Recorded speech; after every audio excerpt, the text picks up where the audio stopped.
Welcome to Liner Notes. My name is David Bixler. Saxophonist Jon Gordon's new recording, 7th Avenue South, takes its name from the iconic club owned by the Brecker Brothers that closed its doors in 1987. The title of the album is emblematic of the time that shaped Jon as a musician as a high school student in New York City in the 80s. In this episode of Liner Notes, he pays homage to the people, the musicians, and the clubs that shaped his life and the importance that he places on recreating the generosity that he experienced for the students and musicians that are currently part of his life.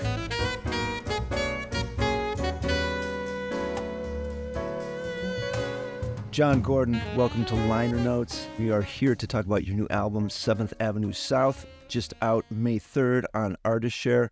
Nice record. Good to see you. Welcome to the show. Dave, thanks. Thanks for reaching out, and thanks for having me. Great to connect with you and talk with you. It has been a minute, man. So, in reading about this recording, it starts with one Margaret Davis, who I understand was the mother of a classmate of yours. Let's start there, and why don't you unpack your story and her involvement in your life and why this recording is important and why it's important to mention her in all of this. Yeah, well, you know how it is when you make a recording. You always have your thank yous, but I think it was a couple of years ago. We were still during the pandemic, and I was realizing that December of 2023 was going to be 40 years since the first time I walked into a jazz club. And that was thanks to Margaret Davis. She was the mother of a girl I went to school with at Performing Arts High School.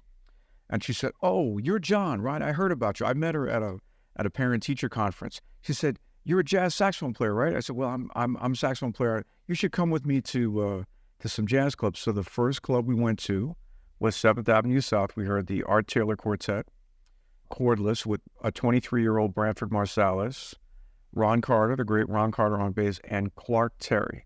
And Clark sang Mumbles at the end of the night. And Dave, I'd never heard that in my life. And it was literally like an out-of-body experience. So my first time at a jazz club was as thrilling as it could have possibly been. 2 Mondays later, that was either a Friday or a Saturday, most likely a Friday, because I would have just come from the high school. And then 2 Mondays later, and I know this because somebody posted the December calendar of 1983 at 7th Avenue South, like online, like 5 years ago. So anyway, 2 Mondays later, we went and saw the Gil Evans Orchestra. And at that time, I'm not sure, when did you come to, when were you first in New York? 87. So it's actually 7th Avenue was gone by that time, I believe, but the other, Lush Life and yes. Sweet Basil, that was all rocking. Yeah. Lush Life was the first place I heard Phil Woods and Tom Harrell. That was within a couple months. Sweet Basil, of course, was a great club. So anyway, so the 2 Mondays later, this is still December of 83, I'm 16, and David Sanborn was playing alto with Gil Evans, and it was Hiram Bullock with no shoes playing guitar, Mark Egan on bass, Tony Levin's brother, Pete Levin on keyboards along with Gil Evans, Adam Nussbaum, Lou Soloff, who came and talked with me and Margaret. And I talked with David Sanborn for the whole break between sets. He could not have been nicer, Dave. And it was such a thrill because all my friends at school were like a huge, were huge Dave Sanborn fans, and I loved what he was doing.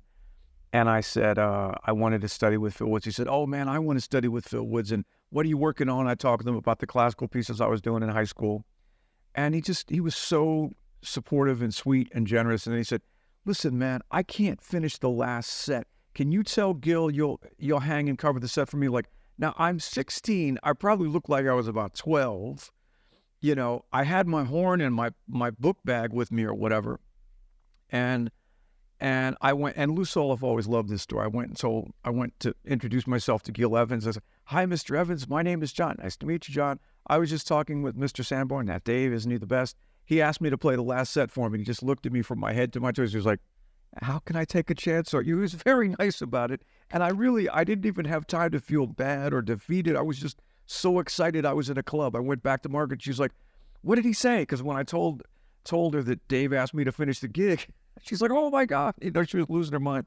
And I said, "Well, he said he couldn't take a chance on me, but I'm still in a jazz club." I was so happy, So like that was just the beginning, like the first 10 days of those experiences. And then within it was sometime in early February of 84, Margaret took me to hear Eddie Chambly, who covered the Saturday afternoon brunch gig at Sweet Basil. Doc Cheatham did the Sunday. I would occasionally sit in with Doc too a little bit through getting to know him and Eddie Locke and different people that worked with Doc.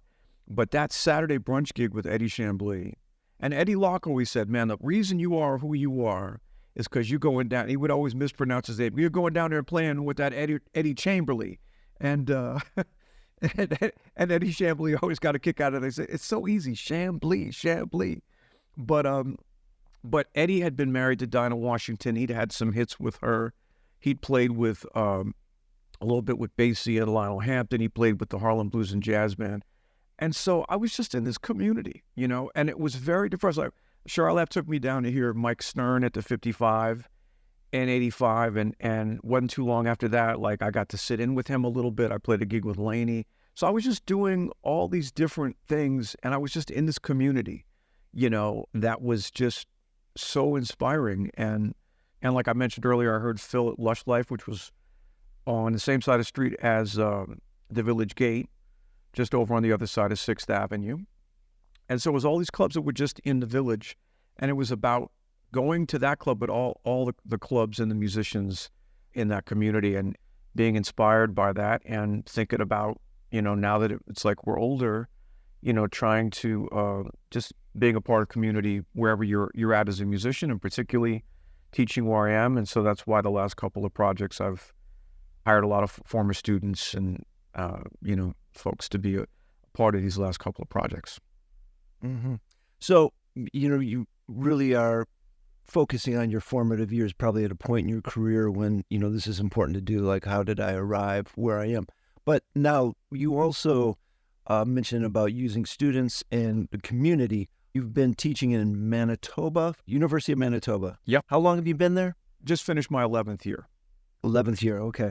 And then, so how do you translate, it's funny because Derek Gardner I had on the show a couple of years ago, and, I've known him for a while, but him, talking about dealing with the weather up there was his big challenge. But, like, how do you translate, the community, like what I'm getting at from this, like you had such a rich experience, like that you were fortunate to be in when you were, a teenager in New York City. Now, how do you try to bring that about to your students in Canada?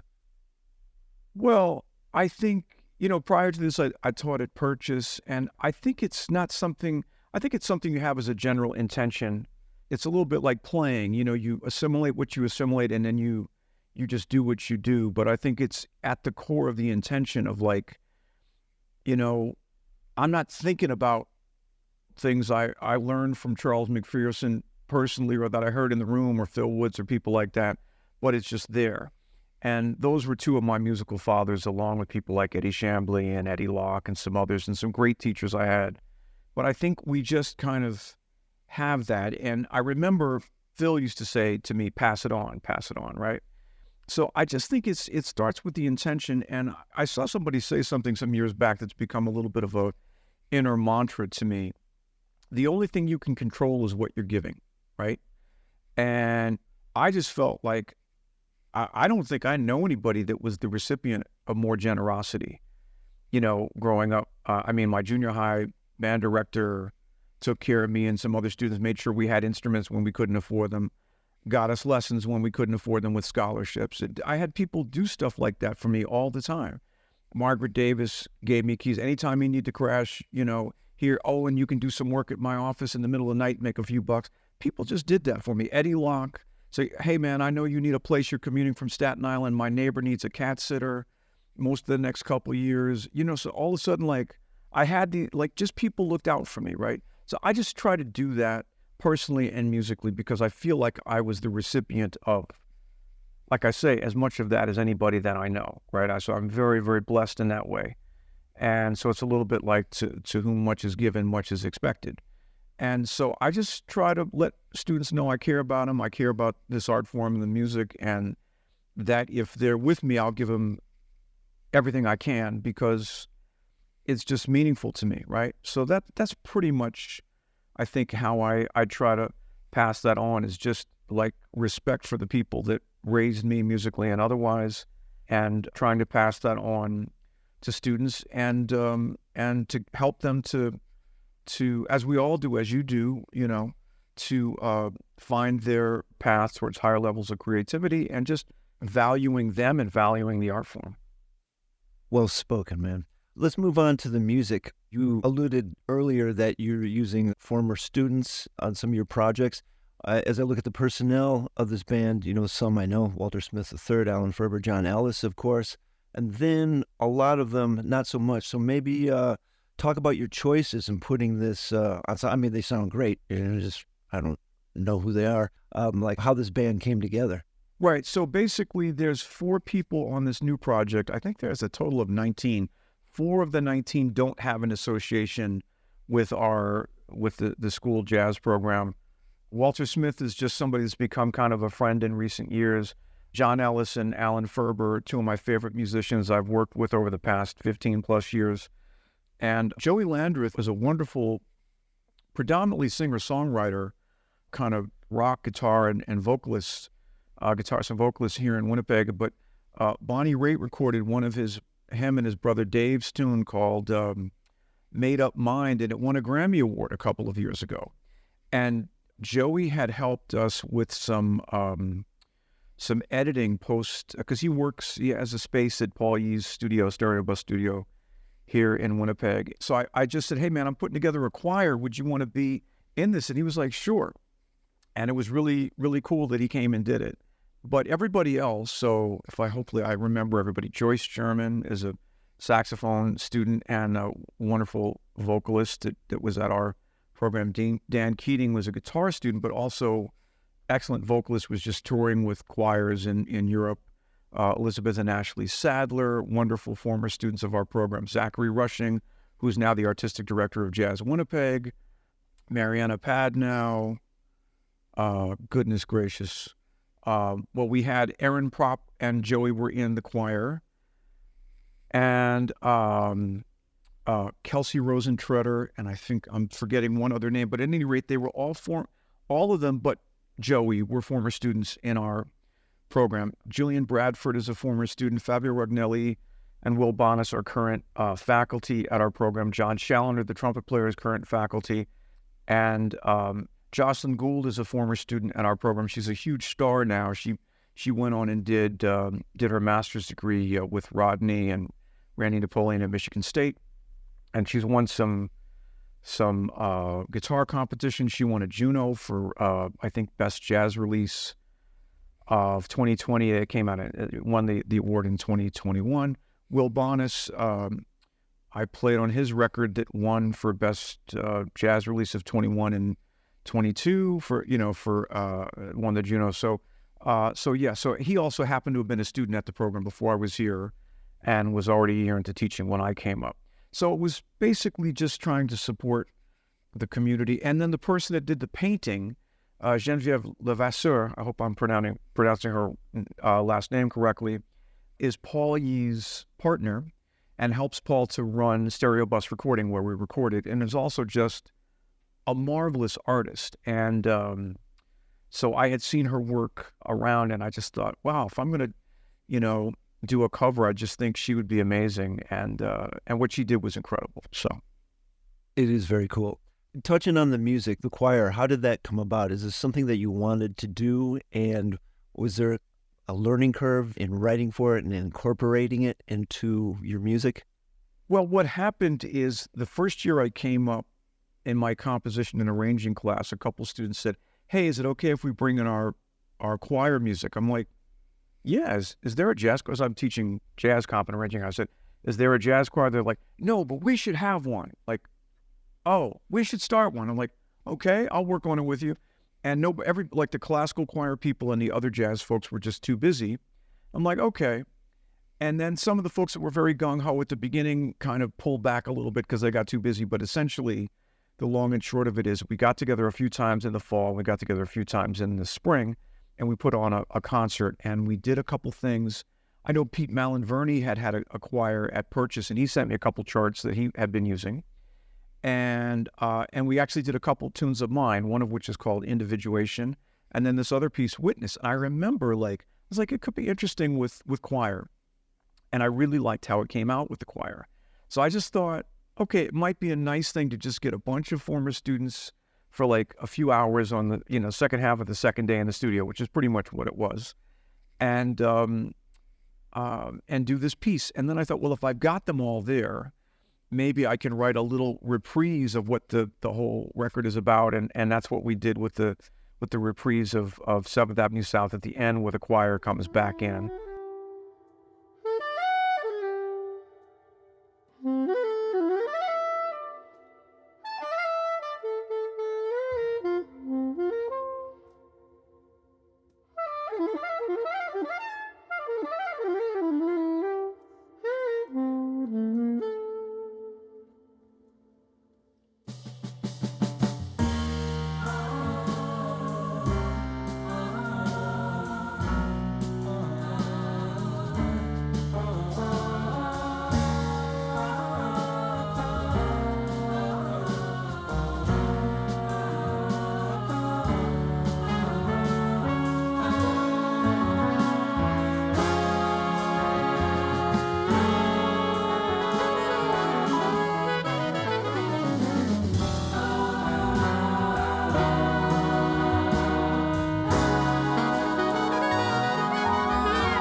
I knew like we really weren't going to have very much in the way of rehearsal time, but I had sent them the files ahead, and and we were all very spread out.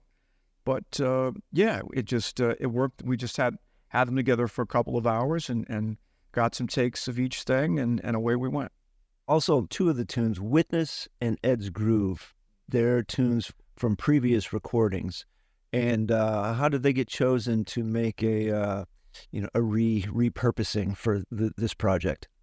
Well, Dave, in 2009, I did my first large ensemble project, and that was called Evolution, and that was nonet, percussion, 3 strings, and a vocalist. And so I had anywhere between 10 to 14 people on these various, I guess Ruggiero Poccato was on everything, so like at least 10, but yeah, up to 14 people. And I was so hungry to write more music like that and rearrange things that I had done previously in a small group context. So I just started going back and repurposing things, and I was like, I knew that Ed's Groove and Witness and some of these pieces that I'd done earlier, like I wanted to add some writing, and I wanted to just, put it into a different context and see what it would be. And I, as a listener, I like hearing different colors. I like hearing strings and vocals, and I like wordless vocals, and I like, like if you remember when Maria did her project with Luciana Souza, and I just thought that was such a beautiful color, or some of the Pat Metheny stuff in the 80s where he had wordless vocals on some of his things. So I just was hearing some of these colors and experimenting with them. And so there's some new pieces, some new arrangements of, like, for example, Here, There, and Everywhere is obviously a Paul McCartney piece. But I had written that arrangement a long time ago, and I thought, and I'd never recorded it, but I was thinking about recording it without the lyrics, and I thought, Erin Propp, who was a marvelous singer and a former student at our program and Juno nominated, she'd be great for it, or Joanna Majoko on Quincy Davis's tune. So even, Quincy Davis was a drum prof here with us for a number of years. So again, I was just trying to include a lot of folks. Joanna is a very accomplished singer now in Toronto, but again, a product of our jazz program the first couple of years I was here. And so it's a combination of sort of utilizing their talents, and in the case of Quincy Davis's tune, Ponder This, going back to a tune of a former colleague that I happen to love his writing and him personally. And I knew that Joanna had sung that tune of his. So definitely with some repurposing and reshaping, but I thought it would be hopefully a good mix of things that were completely new and just rearranged and reimagined versions of earlier pieces I had done. Here, There, and Everywhere. Did you have a connection with that tune from your youth? It's a beautiful tune and a cool arrangement. Well, thank you. I think the funny thing, you could probably relate to this. I think like about 25 years ago, I was on a club date like some outdoor party with a guitar player. I'll never remember who it was. And he just started playing Here, There, and Everywhere in 3. And I thought, what a hip choice, you know? And it was one of those things where it was like, I think it was like him, a bass player, and me. And I loved that tune. And then I saw that McCartney said that he thinks it's his favorite tune he ever wrote. And one of the reasons he thinks that is because he said John Lennon never said much about the things they did, but he said John told him one time, I really like that tune, Paul. And so so somehow that gave me a little bit more impetus to just kind of play with it. So basically it's in the melody is in the original key, if I recall correctly, of G, but that kind of 1, 2, 3, 4, almost kind of church harmony thing that he's got going there, then going to the relative minor, I just started it in E flat rather than G, because obviously G is the 1 of G, but it's the major third of E flat, and I put a little intro on it and had some little simple, what I think of simplified horn player voicing, little crunchy voicings. And I had done it a couple times before, but never released it as a record. And I thought this would be a good opportunity to do that, especially with a vocalist singing the lyrics. So, watching her rise and hoping I'm always there. I will be there and everywhere. Here, there, and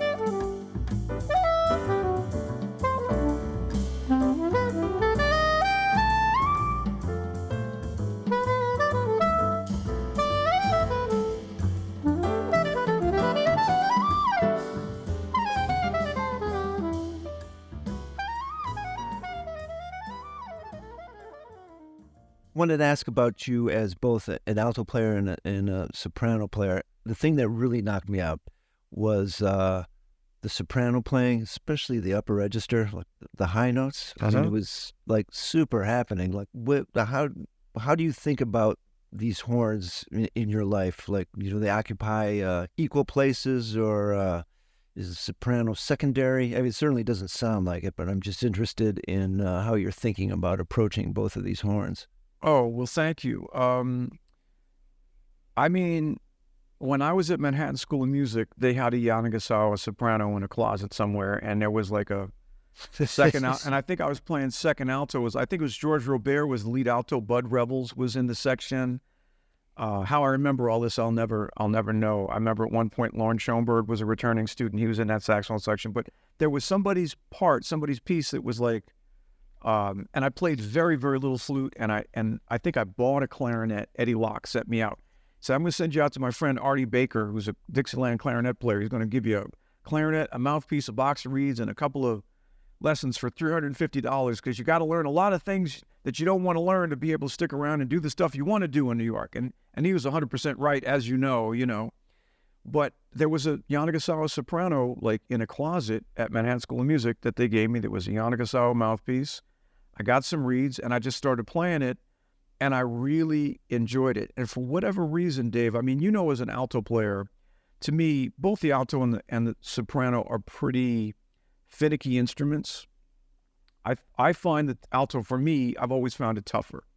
I had this conversation with Steve Wilson. He said, I can go a couple months and not play the flute. I can go a couple months and not play the soprano, but I can pick it up. With the flute, you can get your chops. But with the soprano, like, I kind of do a certain thing and I could find it. With the alto, I could practice 2 hours, play a gig, pick it up the next morning. I don't know what I'm going to get. So I think maybe we have a little bit of a bias as alto players, and we drive ourselves a little bit crazy. I feel like the resistance, this is very inside baseball amongst you and me. But when when I interviewed Charles McPherson for this book I did a few years ago, Jazz Dialogues, he's like, I played a 2 alto gig with Sonny Stitt. He tried my horn. He said, oh, no, that'll never do. That's too resistant. Try my horn. So I couldn't believe how soft his setup was. Obviously, Stitt played a very soft setup.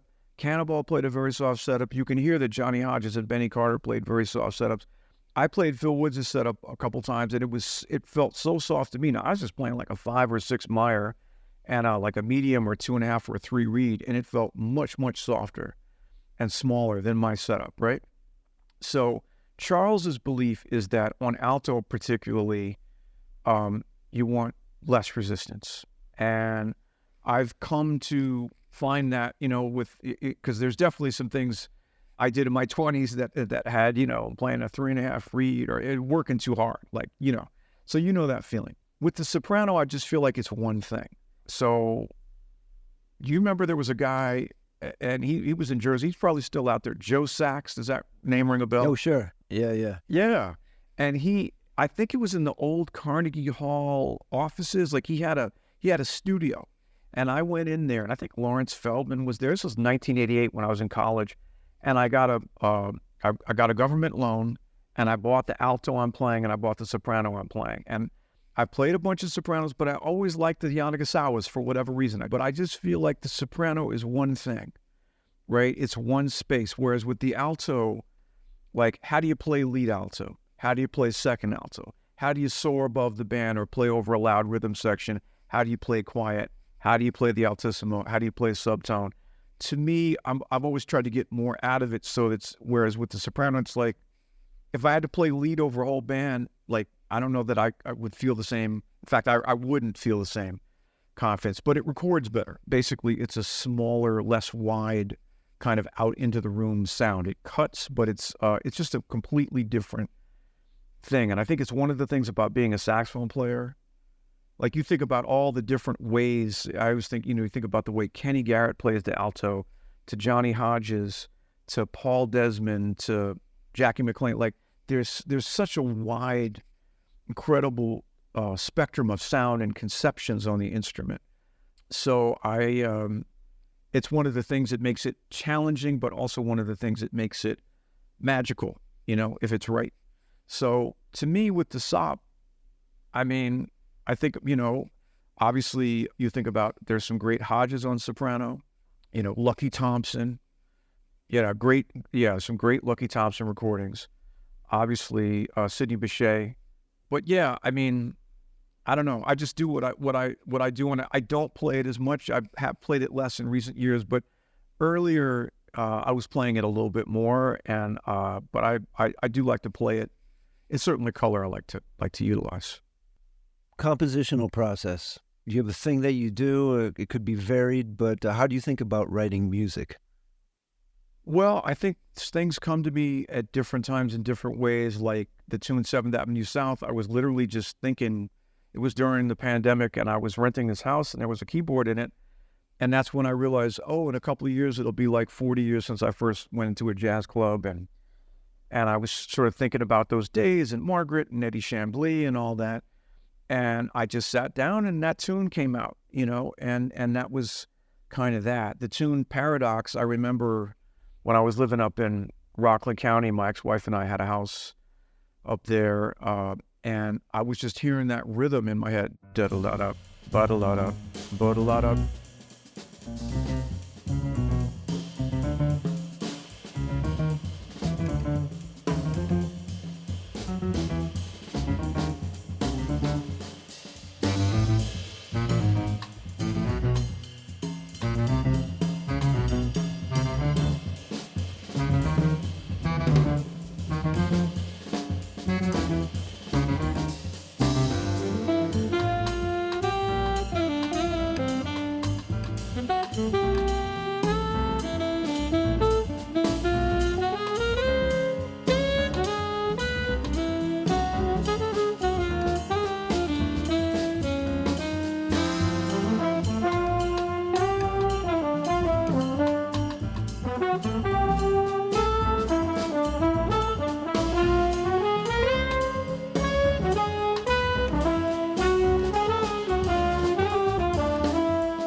And I was thinking about, there was a tune by Tom Harrell that used seconds. La da da dee da dee, like kind of a second, down a half step a second. And I was just sort of fitting it into that rhythm, and that became the bass line. And then a paradox. And then I was like, well, what if I try to build everything in the melody off of that second? So I do usually try to build from something small. The longer I go, the more I find that's the most efficient way. You know, I think when you and I first met and we were like, you know, in our early 20s or whatever, I think, you know, a lot of times I'd write, there was a little bit just stream of consciousness. I like for there to be a stream of consciousness element, but, you know, in analyzing composition and teaching composition, usually if you can build from something small, whether it's, you know, the classical musicians would call it a leitmotif, a motive. When I was at the BMI Jazz Composers Workshop with Manny Album and Jim McNeely, they introduced to me the concept of a pitch cell. So, you know, it could be 2 notes, it could be 3 notes, it could be anything you like. A triad is a 3-note pitch cell, or 1, 2, 5, GAD is a pitch cell, or, you know, F, E flat, G flat is a pitch cell. And so those pitch relationships taken out of the diatonic, you know, like just within a given key or scale, and just playing with that, if you build off the rest of that, then you're giving anything you write an inherent sense of continuity. You know, and the most famous example is like Beethoven's Fifth. Da da da da da da da da. It's 5, 3, 4, 2 in a minor key, but it's also a rhythmic motive, right? And then everything else is built off of that. So even if it goes to major at one point and comes back, you have this inherent sense of connectedness. And so these days I'm usually, not always, but usually looking for something like that allows, gives a sense of intention and continuity. I would think that your students in your composition class are grateful for the resource. You know, they can check out your record, your tunes now, and, you know, can kind of pick your brain and see how your music parallels, you know, what they're doing, what you're teaching in class. So I think that's probably a cool asset for them. Before I let you go, man, what is next? Well, this is probably hard to get gigs with choir, but maybe not in Canada with the funding that I understand is there. But will you be, you know, presenting this music in its full form? Not with the choir, but we had a gig at Birdland in early March with a New York version of the Nonet, and we're going to be playing at Dizzy's July 17th with the Nonet. And my hope is that maybe next summer I'll be doing some things in Canada with the larger group. We'll have to see. But yeah, that would be, I mean, when I did that recording Evolution, I had some gigs at places like the Brooklyn Tea Lounge and the Brooklyn Lyceum, and I played at St. Peter's Church, and it was a few years around that time. But I will tell you, trying to get all those people together, and, you know, and particularly with string players and everything else, it was a lot. And you're basically, you know, you're investing in what it's going to be. What's next for me is I probably would like to, along with, you know, the gigs I'm doing coming up, like I'll be in New Mexico next week performing at the Outpost and great club in Santa Fe, I believe it's called Legato. I was just at Nocturne in Denver and University of Colorado State University in Fort Collins with great alto player Will Swindler. You may know him. Oh, yeah. Is he teaching out there? Yeah, I think he's been there a long time, yeah. Excellent writer, too. Yeah, he's won some stuff with his writing, and he wrote a nice big band chart for me. So I think I'd like to do, the next couple projects I'd like to do, if I can swing it, is I've been long-term working on writing for big band, you know, and I'm just trying to get my big band writing. So I would really like to do that project. But I think the next project I would probably try to do would be something that's a little bit smaller and less cumbersome, which would probably be a ballads project. And looking at what that might entail. I would like to actually have strings on that if I can, but it just all depends on, you know, if I can get a grant or that kind of thing. And yeah, and then a big band project. That's like I say, long term. I've been building, you know, the project I did in 2009 was all out of pocket. And I said, well, I'm not going to be able to do that for a while, you know, hiring all these people, you know how that goes. So the next couple projects I hope will be ballads and a big band project if I keep growing and working on my writing. And I imagine I'll be here the next few years teaching at the University of Manitoba. And I just did a project. I haven't heard it, but this incredible alto player in Paris named Baptiste Turbin. You may be aware of Baptiste. He called me and asked me to come over and do a quartet gig, and it wound up becoming kind of a live record with two other great alto players, Geraldine Laurent and Pierre Pedron, who was a former student of mine. So that just came Four out. alto players. Yes. Ouch. Well, I know. Phil used to have a few different iterations of a four alto group. He had a four alto group with Charles McPherson, Gary Bartz, and Jesse Davis, and then he had another version with Jesse. That one I would like to hear. Yeah. Yes, yeah. Well, and to me, Charles and I mean Gary is an incredible contributor, right? But Charles and Phil were always my heroes on the alto. So I'm very lucky. I got adopted and taught by both of them in different contexts. But I also played in another four alto group that Phil had with Jesse and Vincent Herring and myself. And but as an alto player, and I played two altos with Phil a lot. Like, man, if you didn't have a good night or you didn't have a good read, it was really like, was this trip necessary? With all these, how great these guys play.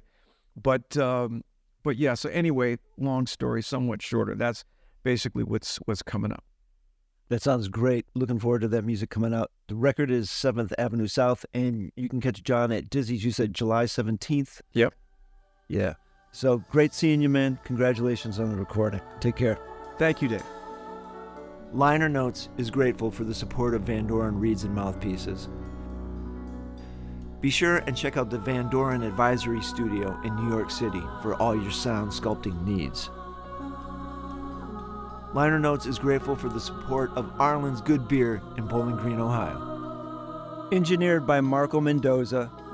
Visit his website at engineeredbymarco.com. The theme music is No FOMO, Mofo by yours truly. Produced by David Bixler. Be sure and subscribe to Liner Notes wherever you find your podcasts. If you like what you hear, I ask that you consider supporting Liner Notes financially. You can do this by going to the Liner Notes tab at davidbixler.com. Thank you for your consideration.